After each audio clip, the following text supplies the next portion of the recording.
The Missouri River. Missouri is an Indian word, meaning people of the big canoe. In 1673, Father Jacques Marquette, a French missionary and explorer, wrote the word Missouri on a map he had drawn.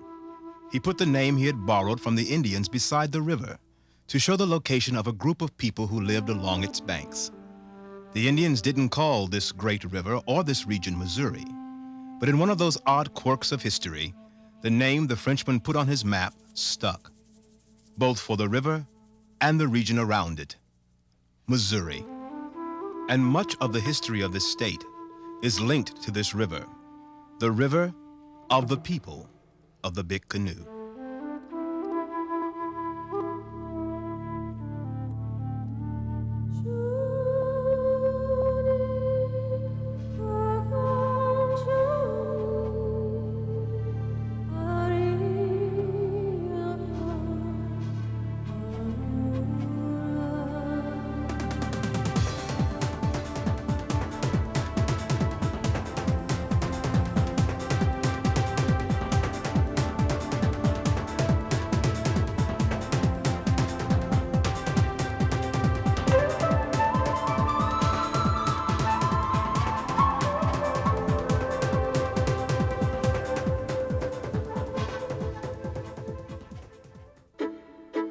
This is the Missouri River, and this is the site of Fort Osage.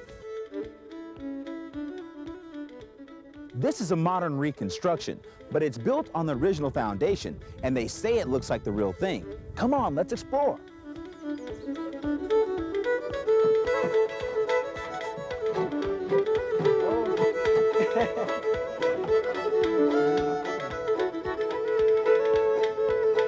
Look at this.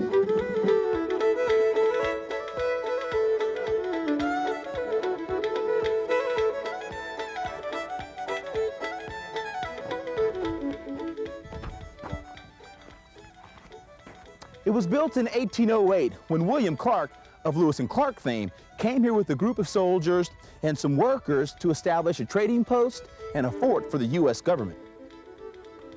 In just 10 days, 3 blockhouses were built, and they were started on a 4th. 2 buildings were ready for trade goods, and the blacksmith shop and workshop were already finished. Within the same 10 days, Clark negotiated a treaty with the Osage Indians, granting the United States title to nearly half of present-day Missouri. He also kept a journal of his trip, which later became a book called Westward with the Dragoons. Man, those cats were super busy.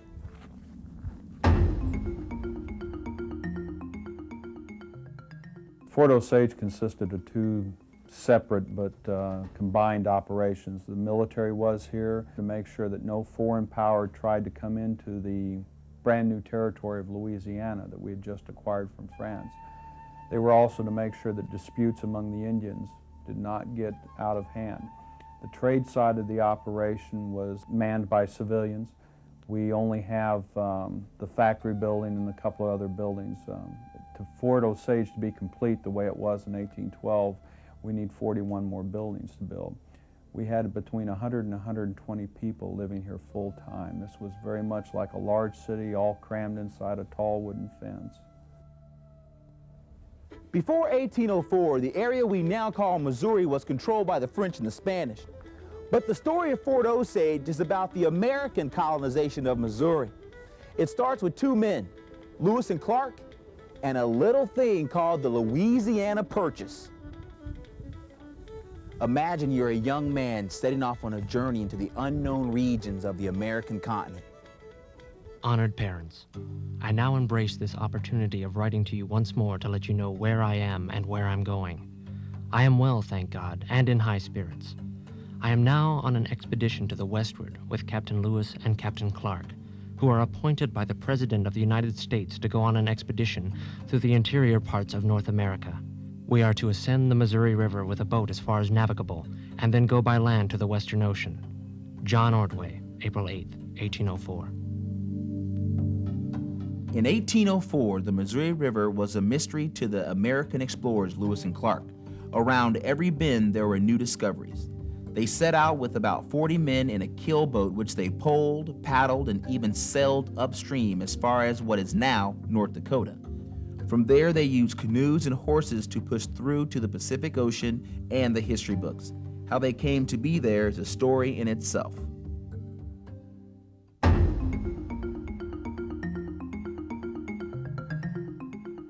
Exploring the western portion of North America had long been a dream of newly elected President Thomas Jefferson.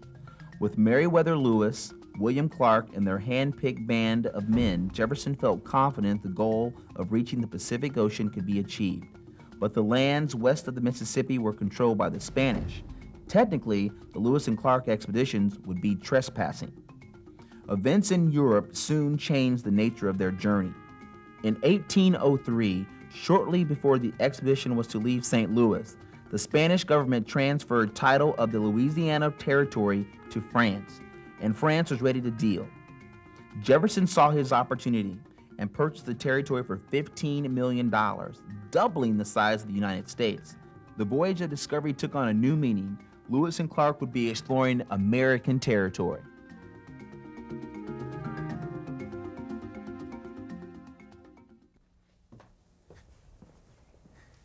In 1804, the expedition passed this bend in the river near present-day Kansas City.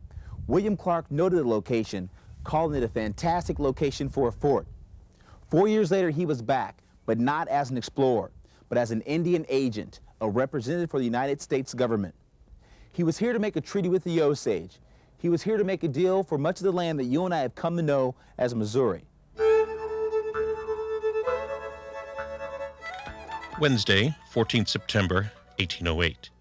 Met agreeably in treaty on the banks of the Missouri, about 4 or 5 miles above Fire Prairie, in the presence of the public and part of the military, the great Osage and little Osage chiefs and warriors, and myself, entered into a treaty in which the Osage ceded, convey, and relinquish all the land east of a line, south drawn from where we treated to the river Arkansas, and amounting to nearly 30 million acres of excellent country, including the settlements below the Missouri. William Clark. The treaty Clark negotiated effectively gave the United States title to much of Missouri.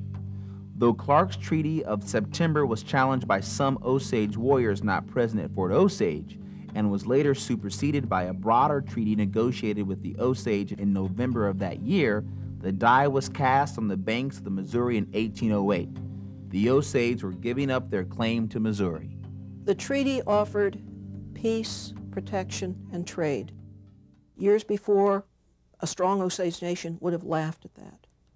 But by now, their world was falling apart. The people were in a terrible crisis.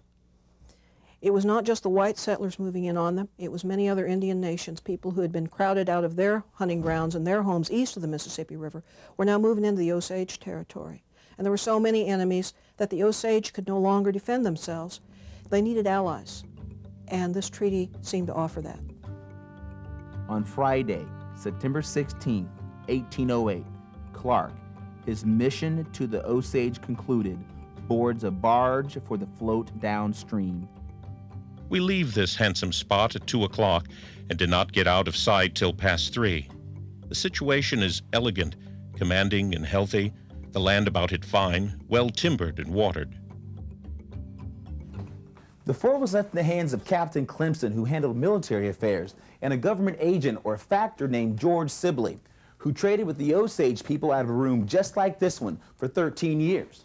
During this time, Sibley came to know the Osage very well, and them the white man. Sibley reports a conversation he had with the Osage chief, Big Soldier. I admire your manner of living. You can do almost what you choose. You whites possess the power of subduing almost every animal you use.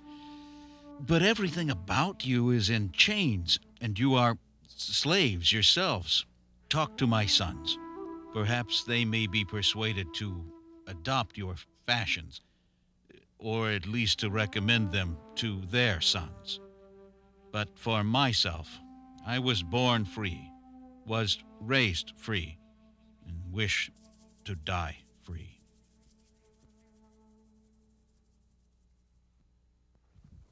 Fort Osage, the Missouri River, Lewis and Clark, the pride of the Osage Indians. It's all part of your Missouri heritage. You gotta check it out.